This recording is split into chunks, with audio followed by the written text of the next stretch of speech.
Good morning. My name is Peter Harvey-Hill from Barnet and Southgate College, and together with Byron Sheffield of Leighton College, we will be talking about our action research project on using representatives to support understanding with groups of learners around grade 3. As you can see, this was a collaboration with representatives from Leighton, B6, Stanmore, and Barnet and Southgate colleges. I'm going to give you a brief overview of what we did, and then Byron will go into more detail on one part of the research. So over the course of the year, we had 3 research cycles. The first involved 2 lessons, one using algebra tiles and the second using bar models to model solving equations. The second cycle, we were using double number lines to model speed questions. And for the third cycle, again we used double number lines, but this time to revise percentages. Each cycle had a pre-teach quiz, normally using Google Forms, a lesson, and a post-teach quiz. Further feedback was gained from teacher reflections and student forums for some of the cycles. So the first lesson that we did was on algebra tiles. So first we familiarised the students with using algebra tiles, actual physical algebra tiles that you can see at the bottom right of your screen. So we used a PowerPoint to illustrate what their values were, and then got the students to represent expressions first using the algebra tiles. Then we moved on to looking at how we could represent equations using algebra tiles. So if you look at the top there, the grey bar represents an equals, and we could represent that using MathSpot on the screen. And we did a matching activity with cards where students had to match the cards where the green unknown had the same value. So, for example, there you can see that the first one, the unknown was 4, and it's also 4 for the next one along, whereas the next one down, the value of the unknown is 3, and then we have 2 unknowns being 6, and so on. So we were matching cards which had the same value for the unknown. Then we encouraged students to build up and break down their own equations using the algebra tiles and getting their partners to break the equations back down again and find the value of the unknown. This worked very well. For the second lesson on equations, we looked at using bars to represent equations. So first we used a PowerPoint to show how bars could be used, and then we got students to try drawing their own bars to represent equations. This was used to lead into using the balance method. We then got the students to do a post-teach quiz and asked them about which method they preferred and checked how well they understood both methods and how well they then went on to solve equations, or how effective it had been. For the second cycle, we looked at using double number lines. These had already been introduced to the students with ratio and proportion, but first we looked at using double number lines for speed questions.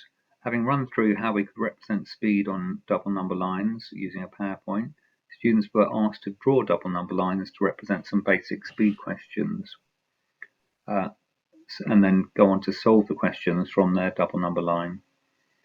We then looked at some harder past paper questions and did a matching activity where the students matched the questions to a double number line and used it to solve the question. For the last cycle, we looked at percentages. Double number lines can be used to model almost any percentage question, which enables students to use a similar approach to all percentage questions. So this time we ran through a PowerPoint again showing how we could use double number lines to represent different types of percentage questions, and then we explored using the same surface different depth worksheet to see if students could apply the double number lines appropriately to different types of question. We then used a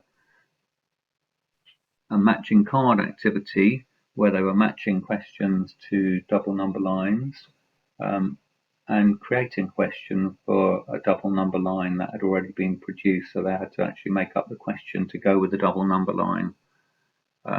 This time we did a post-teach quiz on paper so that we could actually see whether they used a double number line to solve the questions or not, and how they approached solving the questions, and they were free to do it however they liked. Okay, so now I'd like to hand over to Byron, who will go through in a bit more detail how you use double number lines for percentage questions. Okay, thank you, Peter. So let's get you looking at one of the representations we tried out, the double number line, which is useful for any proportional situations. Here are 5 percentage questions that look similar on the surface. In the chat, can you type the letter of the question that you think your students would struggle with most? Or if you're feeling keen, give us all 5 letters in order from hardest to easiest, and have a think about what makes those questions more difficult for students. Off you go. Great, okay. A lot of people going for E and B, which is good. So our research showed that as the questions got harder for students, they felt less confident about using previous learnt methods and were happier to try double number lines. We also found that students who use a double number line for these questions were far more successful. So students working with grade 3 students to use double number lines as an extra support was effective, even if students were initially unsure and felt they had methods that they wanted to use. And you can see that in the table of our results there. So how does a double number line work? You are comparing 2 quantities that have properties that if the first one is 0, then so is the second. And as the first one increases, so does the second. So we start by thinking about what we know, then what we want.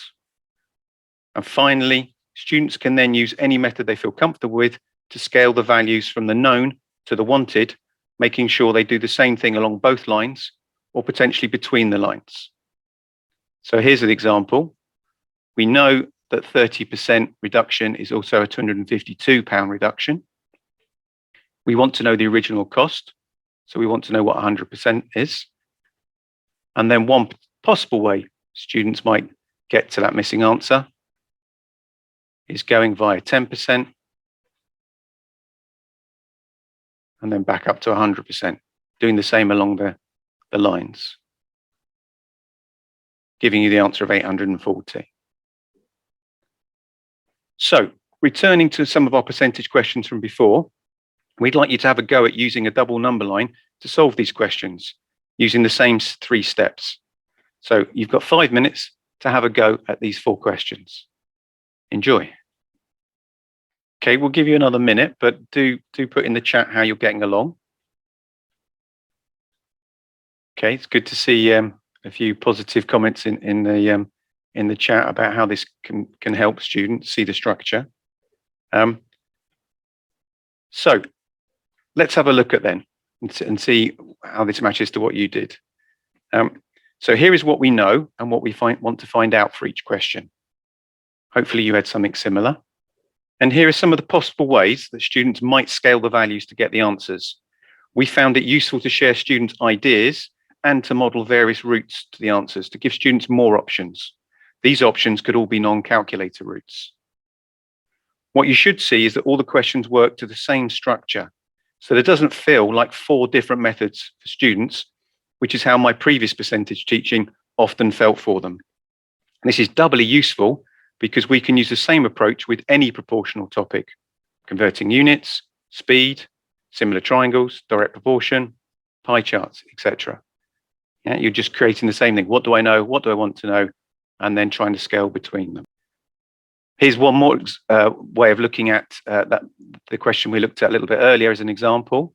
One of the things when students are confident with using the double number line, you can get them calculating the multiplying or dividing factor directly from what they know to what they want to know, which then becomes a very efficient method, particularly when you're using a calculator.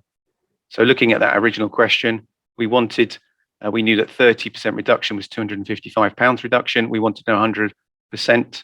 Going from 30 to 100, we could go directly using a multiplying factor of 100 over 30. which students can work out fairly easily on the calculator when they get used to this, and then they can just apply it to 252. And that's something we kind of encourage students to kind of move on to once they're comfortable with using this and using a range of non-calculator methods.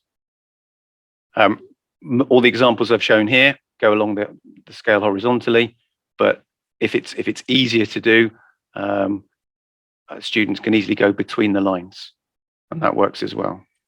So, what were our key findings? Representations have proved to be useful for many students.